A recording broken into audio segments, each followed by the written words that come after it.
Vous allez sûrement détester ce que je suis sur le point de dire, mais je n'étais pas complètement d'accord avec la réaction de Dalanda.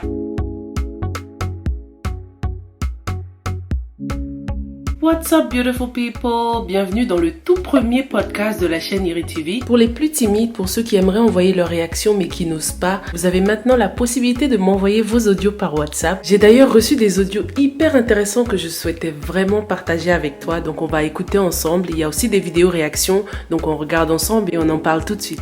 Salut Sylvia, j'espère que tu vas bien, que tu passes une belle journée. Bah écoute, c'est la première fois que j'envoie une réaction parce que je suis choquée par cet épisode. J'avais envie de pleurer à la fin. Genre, j'avais trop envie de chialer, j'en pouvais plus.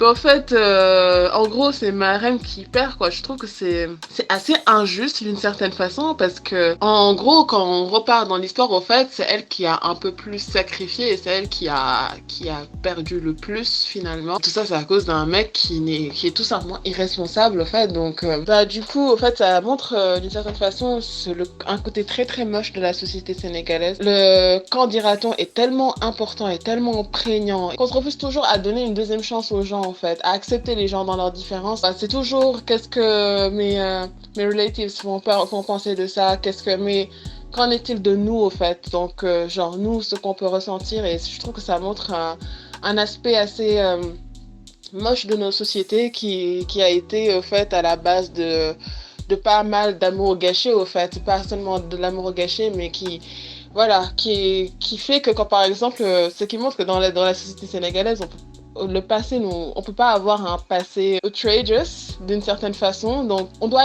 suivre une certaine ligne de femme, en fait. Donc, la femme parfaite sénégalaise qui a un passé clean et qui est peut-être, qui a un passé clean, qui n'a jamais rien fait ou des trucs comme ça. Et je trouve que c'est tellement hypocrite et tellement bas. Et en fait, c'est ce que ça m'a renvoyé ce dernier épisode-là. Et le deuxième truc que ça m'a renvoyé, c'est que en gros, en fait, quoi qu'il se passe, c'est toujours la femme à qui on donne le tort. Et j'ai détesté ce message-là, en fait. Parce qu'à la base, c'est qui est responsable, c'est Cher qui est responsable, mais c'est toujours la femme qui subit, quoi. Et en fait, on est dans des traditions et dans une doxa, au fait, qui fait que c'est toujours la femme qui prend tout, quoi. Donc c'est comme on dit en Wolof, c'est toi qui dois supporter et tout. Et moi je trouve que c'est vachement laid, au fait. Et du coup c'est ça que ça m'a renvoyé à faire ça. J'adore cette série, j'adore ce que tu fais, c'est trop bien parce qu'on a ça donne vraiment un espace où on peut s'exprimer et ça valorise aussi beaucoup le cinéma africain. Et je trouve que ça n'a pas de prix ce que tu apportes. Et désolée, l'audio est un peu long, mais au fait je suis un peu dans une sorte de emotional mood parce que franchement ça m'a trop touchée à la fin comment ça s'est passé. Et le troisième point que j'ai remarqué, c'est que par exemple on se rend pas compte, mais parfois on donne tellement d'importance à la mère, au fait, en oubliant parfois qu'une mère peut être toxique pour nous, pour notre bonheur. En fait, la tradition, la religion, pas mal de choses dit qu'il faut honorer sa mère tout le temps, mais je suis désolée, mais pas tout le temps, quoi, parce que il y a des mères qui sont tout simplement toxiques. Ce que, quand par exemple Mère Diagne a fait, je suis désolée, c'est tout simplement toxique, c'est égoïste et il y a beaucoup de gens qui vivent ces genres de trucs-là, mais il y a toujours la pression de la société, tu dois honorer ta mère coûte que coûte, au fait. Donc, moi, je suis pas trop d'accord par rapport à ça et qu'à un moment, il faudrait... pour moi, la parentalité a une limite. À partir du moment où ça contrevient au bonheur de son enfant ou des trucs comme ça, à un moment, faut dire stop, quoi. Et que les parents aussi peuvent être vraiment toxiques pour leurs enfants. C'est une réalité aussi à prendre en compte. Et voilà, c'est un peu mes réactions du moment. Merci beaucoup en tout cas, je suis vraiment reconnaissante pour tout ce que tu fais. C'est vachement top et...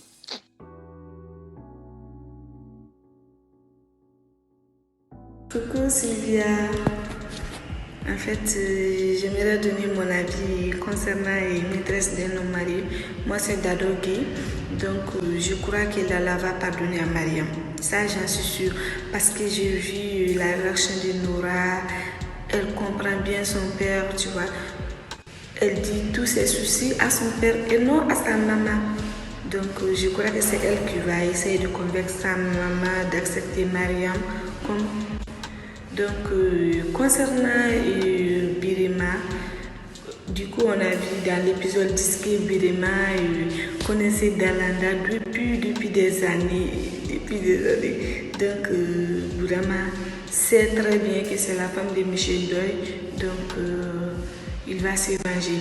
Il va traquer Dalanda, il va se venger contre le docteur. Coucou ma chérie, j'espère que tu vas bien. J'espère que le confinement, tout se passe bien de ton côté. Alors, je m'appelle Adja. J'ai été extrêmement contente quand j'ai vu qu'on pouvait envoyer nos analyses par vocaux. Parce que moi, je suis quelqu'un de nature timide, réservée, j'ose pas trop. Du coup, j'ai été très contente. Le dernier épisode, il a été extrêmement mouvementé. Moi, j'ai beaucoup pleuré. Parce que moi, il faut savoir que je suis Team Marème. Team Marème jusqu'au bout. Lala, je ne la supporte pas. Elle sait se comporter face à son mari, mais je la supporte pas parce que moi, je trouve qu'elle est dépendante de son mari. Son mari lui fait des choses que clairement, depuis longtemps, j'aurais divorcé. Je vais te faire mon analyse. Déjà, Lala, le jour où Hamid il va revenir, Lala et Fili, elles seront finies en même temps. Là, il faut qu'elles sachent qu'elles ont pacté avec le diable et il va revenir. C'est sûr. Lala, Merdiane, Fili et Bilam, ils auront que leurs yeux pour pleurer. Alors Dalanda, c'est une femme très forte. Elle a un caractère, elle est digne. Et elle a montré qu'un homme, il ne vaudra jamais notre dignité. Il ne vaudra jamais la dignité d'une femme. Les enfants, j'ai beaucoup aimé la scène des enfants face à leur père. Les enfants, ils seront toujours du côté de leur mère. Toujours. D'ailleurs, ils pensent qu'en faisant du mal à sa femme, il restera un bon père. Jamais de la vie. Jamais. Traiter sa femme comme une reine est le plus beau cadeau qu'on puisse faire à ses enfants et en particulier à ses filles, car elles sauront comment choisir leurs époux. Surtout, ça fait du père un roi. Pour moi, le scénario il est très simple. Salif, c'est le monsieur Traoré en question qui a rencontré Marème et dont il est amoureux. Il va récupérer Marème et Cher, il s'en mordra les doigts à vie. Il va regretter sa lâcheté et ce sera bien fait pour lui. Pour moi, Cher, personne ne le mérite. Personne. Même Lala, que je la porte pas dans mon cœur, personne ne le mérite. C'est un lâche. J'ai jamais vu un mec comme ça. Pour moi, il est pire que Bilam. Pour moi, il est beaucoup pire que Bilam. Quant à la mère de Cher, je pense qu'elle a un lien avec la mère de Marème, qui fera qu'elle regrettera aussi de lui avoir mené la vie dure, parce qu'elle s'est mariée avec son fils. Lala, elle va perdre toute estime de son mari pour avoir publié les photos de Marème quand Cher va la prendre. Au final, tout le monde sera perdant dans l'histoire. Et je sais pas si vous vous souvenez de la première saison. La maman de Marème est devenue folle à cause de la polygamie.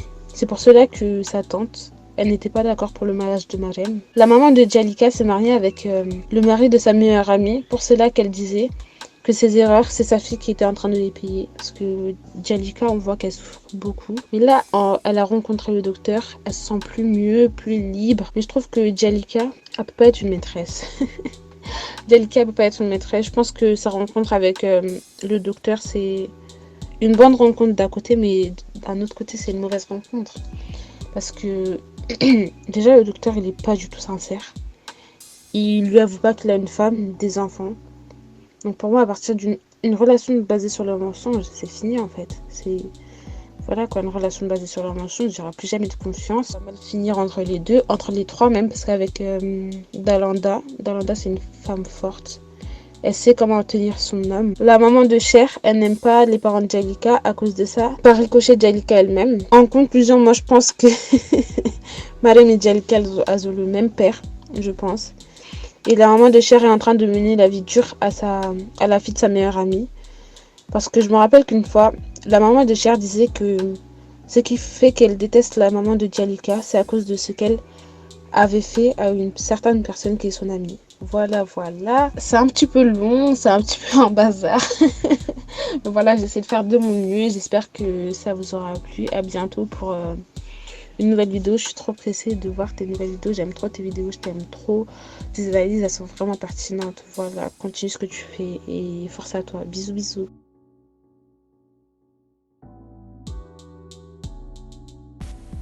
Coucou Sylvia, coucou la Yirigang, je suis très ravie de revenir encore faire donner mon point de vue sur l'épisode d'hier de Maîtresse d'un homme marié. Alors on a la Dalanda, vraiment elle nous a vraiment montré son côté femme forte, femme de caractère. J'ai vraiment apprécié son comportement d'hier soir. Il fallait vraiment remettre Monsieur Ndoye à sa place et j'étais très ravie voilà de voir ce côté-là de Dalanda. Une belle femme, voilà, vraiment exceptionnelle. Et je savais bien qu'elle allait avoir quelque chose avec Biram.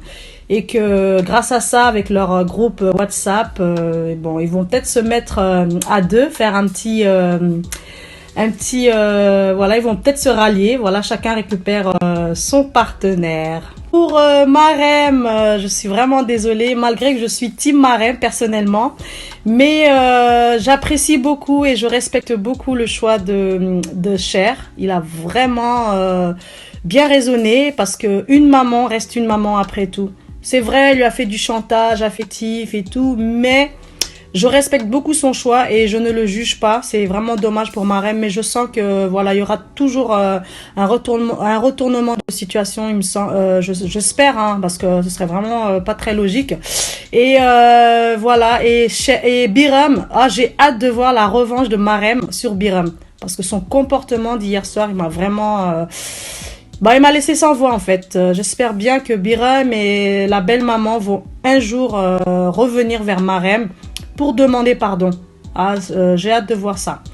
Voilà, je te fais un gros bisou Sylvia, un gros bisou à toute la Iriga et ciao ciao. Bonsoir, salut Sylvia, comment vas-tu?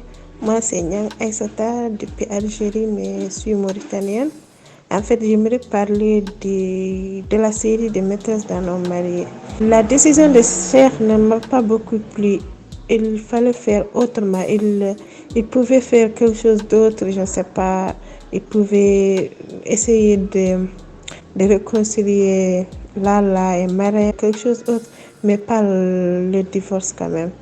Il ne devait pas la divorcer comme ça. Hier, j'étais tellement triste. C'est pas du tout joli quand même de sa part. Qu'est-ce que tu penses des avis de ces demoiselles? Fallait vraiment que je partage leur avis avec toi. N'hésite pas à donner ton avis dans les commentaires. Je sens qu'on rentre vraiment dans la saison 2 de Maîtresse d'un homme marié là. Plus les choses avancent dans cet épisode, plus on se rend compte que Marème va jouer un rôle hyper important dans la vie privée de Cher, mais aussi dans sa vie professionnelle. Je t'invite vraiment à regarder l'analyse du générique que j'ai fait il y a 1 an déjà. Surtout fais pas attention à ma tête, j'étais encore en train d'apprendre YouTube et tout ça. J'aime pas du tout ma tête sur cette vidéo là, mais c'est le contenu qui compte, ok? La saison 1 de Maîtresse d'un homme marié was all about la chute de Marème, comment est-ce qu'elle va finir mal, l'aspect un peu noir de Marème. Dans cette saison 2, on va avoir affaire à la victoire de Marème, parce que non seulement, comme on le devine déjà, Salif va la prendre sous son aile, mais le fait qu'il soit le partenaire de Cher va vraiment jouer un rôle très très important. À mon avis, Cher a vraiment trouvé un adversaire à sa taille. Dans le générique, malgré le fait qu'on voit Marème en train de descendre les escaliers, qui est synonyme de sa chute, ce qu'on peut remarquer, c'est qu'elle garde la tête haute, ce qui pourrait signifier que Marème va triompher dans cette saison 2. Ou bien si ce n'est dans la saison 2, en tout cas dans la fin de cette série, Marème va s'en sortir. Il y en a qui parlent déjà du fait que ce générique renvoie à un cocktail qui serait organisé en honneur de Sine Ginja. Si c'est toi qui m'avais fait cette bonne remarque, n'hésite pas à te manifester, je n'arrive plus à retrouver ce commentaire-là. Qu'est-ce que tu penses de cette hypothèse? Est-ce que tu penses que Salif et Marème vont finir par s'emparer de Sine Ginja, de l'entreprise de Cher, et qu'au final, Cher va tout perdre, que ce soit professionnellement ou émotionnellement? N'hésite pas à partager ton avis dans les commentaires. Je voulais aussi donner mon avis sur la scène entre Monsieur Ndoye et Dalanda. Et vous allez sûrement détester ce que je suis sur le point de dire, mais je n'étais pas complètement d'accord avec la réaction de Dalanda. Certes, moi je suis pour le girl power, je ne défends pas du tout Monsieur Ndoye, au contraire, je n'aime pas du tout ce qu'il fait, mais j'ai trouvé que les reproches que Dalanda lui fait étaient un peu sévères. Si je me mets à la place de Monsieur Ndoye, je sais que mon ego serait affecté. On sait que c'est Dalanda qui lui a tout donné, qui l'a même fait, hein. C'est grâce à elle qu'il est devenu tout ce qu'il est aujourd'hui. Mais qu'est-ce que ça veut dire? Est-ce que ça veut dire que si quelqu'un t'a fait, si c'est grâce à quelqu'un que tu es où tu es aujourd'hui, tu lui es redevable jusqu'à la fin de tes jours? Est-ce que toi, lorsque tu fais quelque chose pour quelqu'un, c'est pour qu'il soit ton prisonnier en quelque sorte? C'est pour qu'il te dise merci jusqu'à la fin de tes jours? Je sais pas si tu comprends mon point de vue. Je ne défends pas Dalanda, mais je trouve qu'elle y est allée un peu fort. Il y a un proverbe qui dit que lorsque tu fais de bonnes œuvres, lorsque tu fais quelque chose de bien, que ta main gauche ignore ce que fait ta main droite. En gros, lorsque tu as fait quelque chose de bien, ce n'est pas la peine de le crier sur tous les toits, quoi. Tu vois ce que je veux dire? Donc je trouve que le fait que Dalanda lui rappelle toujours que c'est elle qui lui a fait, c'est elle qui lui a tout donné, ça peut être un peu dégradant pour lui, quoi. Voilà, c'est quelque chose que je voulais vraiment souligner. Dis-moi si tu comprends ce que je veux dire par là. En plus, elle lui dit qu'il la doit ce qu'il est devenu, quoi. Est-ce que ça veut dire qu'à la base, lorsqu'elle l'aidait à devenir ce qu'il est aujourd'hui, elle s'attendait à quelque chose en retour? Je te prépare prépare une analyse beaucoup plus détaillée de cet épisode 11 et puis de l'épisode 12 aussi. Il y a de belles choses que j'ai remarquées. Je préfère attendre la diffusion des 2 épisodes par semaine pour ensuite faire une analyse.